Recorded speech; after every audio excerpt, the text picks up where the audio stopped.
you said it's your duty to expose wrongdoing by the British media. Is this what this is about?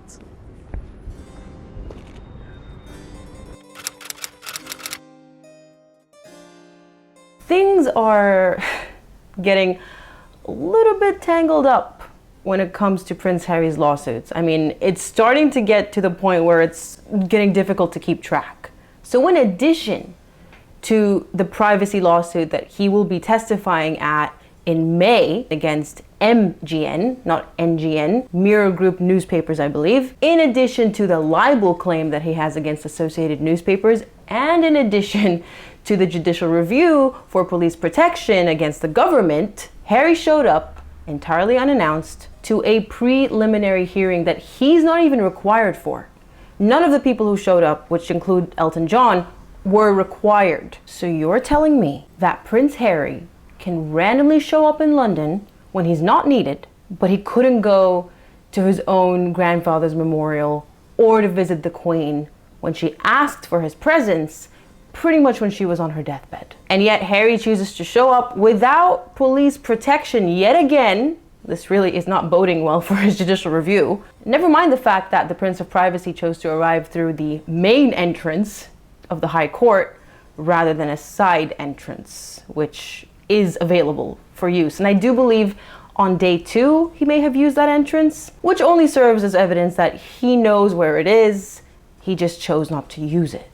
When you consider that his presence was entirely unnecessary, using the front entrance, it's clear that Harry wanted to make a splash in newspapers, tabloids, basically everything that he claims to be waging a war against. It was relentless. So again, one of the reasons why I am moving the mission of changing the media landscape within the UK from being personal to my life's work. And speaking of entirely unnecessary, so was the 5,000-mile flight that he decided to take to the UK to a proceeding where his presence was not necessary, thereby contributing to, the carbon footprint that he so passionately advocates against. I guess a royal's carbon footprint doesn't count. Much like how when a royal perpetrates an invasion of privacy against his family and friends, that doesn't seem to be a problem either. So this is yet another case against Associated Newspapers. I mean, Associated Newspapers just can't seem to catch a break from Meghan and Harry. They were the defendants in Meghan's copyright and privacy claim. And as I mentioned, they're also the defendants in a libel claim that Prince Harry has brought against them. In this instance, it's in relation to the phone hacking scandal of the late 90s and early 2000s, which Harry, Elton John, I believe Liz Hurley, all claim to be victims of. Now, we don't really know much about this case at this point, but we do know that Associated Newspapers has strenuously denied the allegations being made against it, being that they too, the Daily Mail and other publications that are a subsidiary, were involved in the phone hacking scandals of decades ago. So they're arguing that aside from a complete lack of evidence implicating them, too much time has passed. This took place in the late 90s and the early 2000s. And when I looked up the statute of limitations for the tort of privacy in the UK, it's 6 years. So I don't know what the rebuttal to that is, but it is interesting to see what they're going to end up saying and whether this case will be dismissed purely because they've run out of time. In another potential blow to the claimants in this case, a private investigator who happens to be a key witness for Harry's side is apparently going back on their own evidence and denying things that would have greatly benefited Harry and the rest of the claimants. So the preliminary hearings will be running for 4 days. Harry has so far attended 2 of these 4 days. It remains to be seen whether he will attend all 4. But the entire purpose of these preliminary hearings is to basically figure out whether there is enough for this case to proceed or whether it will be dismissed as the defendant wants it to. Back to Harry's very jovial appearance at being photographed and, at running into the press. First of all, like I said, he knew they'd be there. Even though his appearance was a surprise, Elton John was captured there too. So it's very reasonable to argue that he went there with the intention of making a splash. And just look at him. That therapy must be working so well, because that PTSD that he claimed to have in 2019 at the mere sound of cameras clicking looks like it's been completely treated. What's your message to the British press? Morning. Good morning. Or maybe he's being brave and putting himself out there to give a message to the world that he is indeed being serious about what he told Tom Bradby in his interview for Spare regarding his crusade against the media, the war that he wants to wage against the British press to reshape it, to reform it, and fix it for future generations. I mean, all that smiling and laughing doesn't exactly spell crusader, does it? In fact, he looks eerily familiar to the Cheshire Cat of Montecito, who also happens to have a huge grin plastered onto her face, despite claiming to hate the attention and the press and the intrusion and the paparazzi. In fact, I don't think I've ever seen her happier than when a camera's lenses are trained on her. We need a shot. Thank you so much. Meghan, over the shoulder. Only Harry and Meghan can declare a war against the media, only to then bask in the attention that that media supplies them with in the same breath.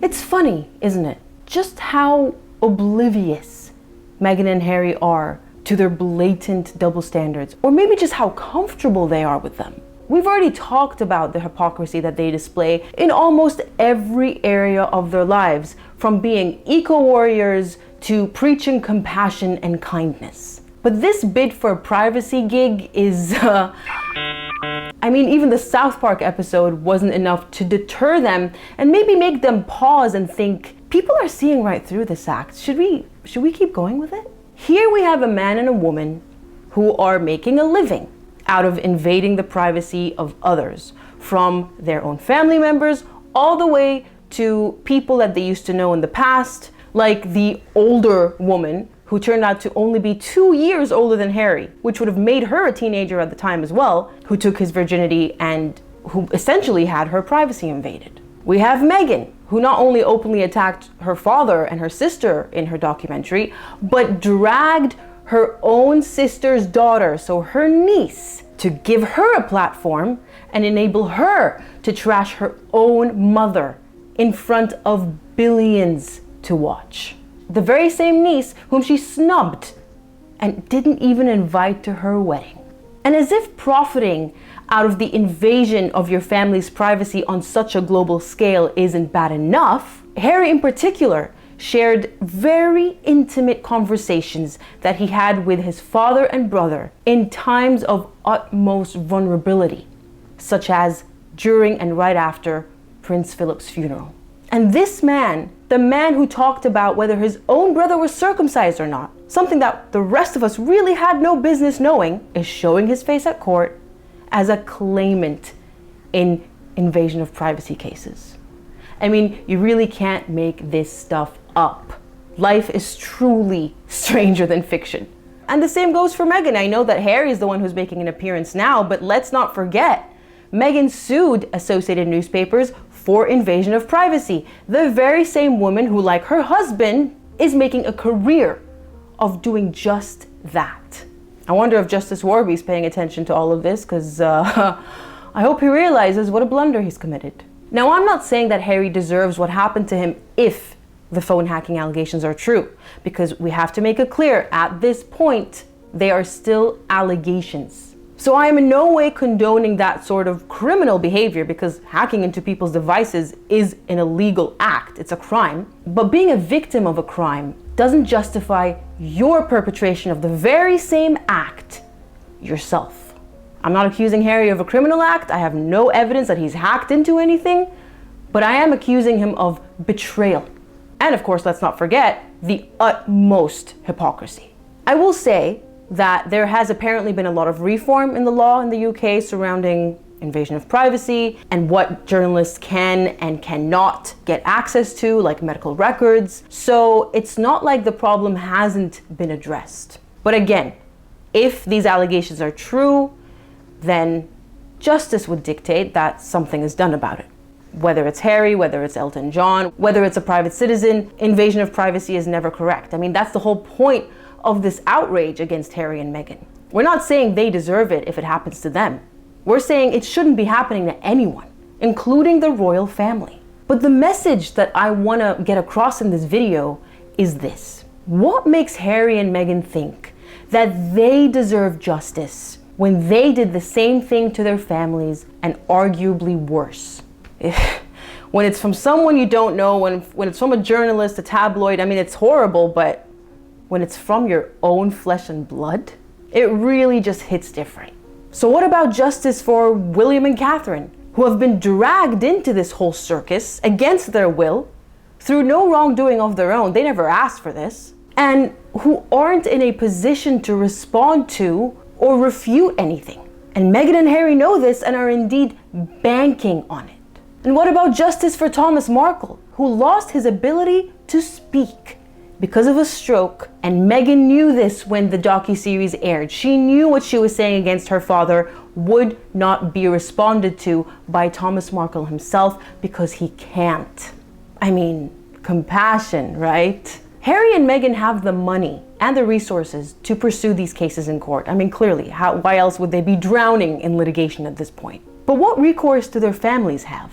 I mean, we do know Samantha Markle is suing Meghan for defamation, which we don't know at this point whether it will carry on. It is a case that has been described by the judge as being ripe for dismissal, at least a portion of it. But at least Samantha's doing something about it, and I really hope something comes of it. But herein lies the tragedy and the irony of this entire situation. Harry and Meghan still chose to invade their family's privacy after allegedly being victims of this behavior themselves. So they both presumably know what it feels like to have this happen to you. I mean, they both felt so strongly about it that they took their cases to court. Meghan says her win was a victory for all victims of an invasion of privacy. And that's what makes it so disgusting. After everything they've gone through, whether true or not, they still think it's okay and justifiable to do the same to their nearest and dearest in return for millions. If Harry thinks that showing his face at court will garner him sympathy and respect from the people, then he has once again grossly miscalculated this step, very much in line with this entire Harry and Meghan show catastrophe altogether. I mean, their entire, public life for the past few years has been one catastrophic disaster after another. My most recent upload before this video is actually episode number 74 of a podcast that I run with my partner, Zach. And by the way, thank you all so much for the support and the love that you've given us over that episode. It is very much appreciated. But in that episode, we discussed this entire coronation and the king stepping up and, what he is expected to do in this instance. And we wondered whether we would ever see another signal, apart from the Frogmore Cottage eviction, from the king sent to Meghan and Harry, clearly telling them that I don't have time for this, I don't have time for you, and I'm not going to put up with it anymore. Well, according to news reports that have been circulating, despite his sudden appearance in London, I mean, it's sudden to us, I don't know if it was sudden to the king, but Harry expected his father to spare some time see what I did there? To see his wayward son after everything he subjected him to. Except that request was apparently denied, with the king responding that he was too busy to see him. Now, we do know that the king and the queen consort were in Highgrove when Harry visited, which is apparently a couple of hours drive away from London, I'm not too sure, where they were preparing for the German leg of their tour. They were meant to go to France, that was postponed, and so they're meant to be in Germany by today, which is Wednesday. So it is actually very arguable when you look at their diaries that they were too busy to see him, and that this wasn't just a power move by his father or a display of displeasure from father to son. Coincidentally, William also appeared to dodge a bullet because he's not in London either. He's away on holidays with his family for, the school break, the Easter holidays. So he too was spared. I should probably stop doing that. Now you'd think that after everything Harry has done, it would be justifiable for his father and brother to want to maintain a distance, to not really want anything to do with him at this point. So it would be entirely understandable if the king wasn't too busy and was using it as an excuse. I don't know what all the uproar is about. It's not like Harry didn't betray his entire family or anything. But believe it or not, there are still proponents out there that I have had the misfortune to have to sit and listen to in my research for this video that defend Meghan and Harry and say that they've done nothing wrong, or worse, they could have done so much more. They just chose not to because they're decent human beings, as if they haven't done so much damage enough already. And that King Charles is a coward who hates confrontation and had no excuse, no justifiable reason not to see his son. You know, his son deserves guaranteed 24/7 access to his father simply by virtue of being his son. Now, I'm not a parent, as I've said 100 times already, but I'm sorry. That argument is just absolute BS. How far are these people willing to go to defend Meghan and Harry and to justify their actions? I mean, at this point, they're just about ready to defy the laws of physics. And I keep saying I'm not a parent, but you know what? I am a daughter. I am a sister. And I can't fathom what it would feel like to have to come face to face with a family member that you love so dearly, who has betrayed you and your secrets and your intimate details, just to make a buck out of it. So I would suggest to these defenders of Meghan and Harry to put themselves in Charles's shoes, not as a king, but as a father and as a human being, and even in William's shoes, as a brother who loves his younger brother dearly. Put yourselves in their shoes and imagine that your son or your brother did what Harry did to them. Sold them out for money. You tell me whether you'll be ready to make yourself accessible 24/7 without the paranoia of feeling like anything you say or do can and will be used against you. Or even the sheer pain, the sheer hurt of being betrayed on such a global scale. Tell me you would forgive them time and time again, and that you would allow them to continue to perpetrate these actions simply because they're your family member. If family meant anything to Harry or Meghan, would they be doing even a fraction of what they've been doing over the past few years? Why is it always that everything they do is justifiable? They have no limits. Literally, some proponents are saying they could do so much worse, and the royal family should be thankful that they haven't. And when the king says he's too busy, or William says your wife is terrorizing my staff, all bets are off. They're intolerant, they're racist, they're misogynistic, they're backwards, they're everything terrible. What is this double standard? I mean, some might actually respond with a yes to all the questions I just posed. I would forgive time and time and time again because they're my son, because they're my daughter, because they're my whatever relation. And that's fair enough. I mean, I suppose we all have our own levels of patience and tolerance and willingness to put up with certain behavior, but we all have a limit. And just because you have a certain limit where you say, of course I'd invite my son if I were the king, of course I'd forgive him for everything, of course I'd put him on the balcony, that doesn't mean that's the only and right way to do things. That's your standard. That doesn't diminish from other people who think enough is enough. And a line has to be drawn, family or not. When are Meghan and Harry gonna acknowledge that their family members deserve access to them, like Thomas Markle? Or that they deserve forgiveness, which they haven't afforded to anyone, from their families? When are the same standards finally going to be applied to these two bigots? To judge a man like the king for claiming that he's too busy to see his son, God forbid, all I can say is karma is real. I mean, people like to use another much stronger word to describe karma, but I'll keep that out of this video. So to all those proponents out there who defend this behavior, be careful what you put out there. Peace.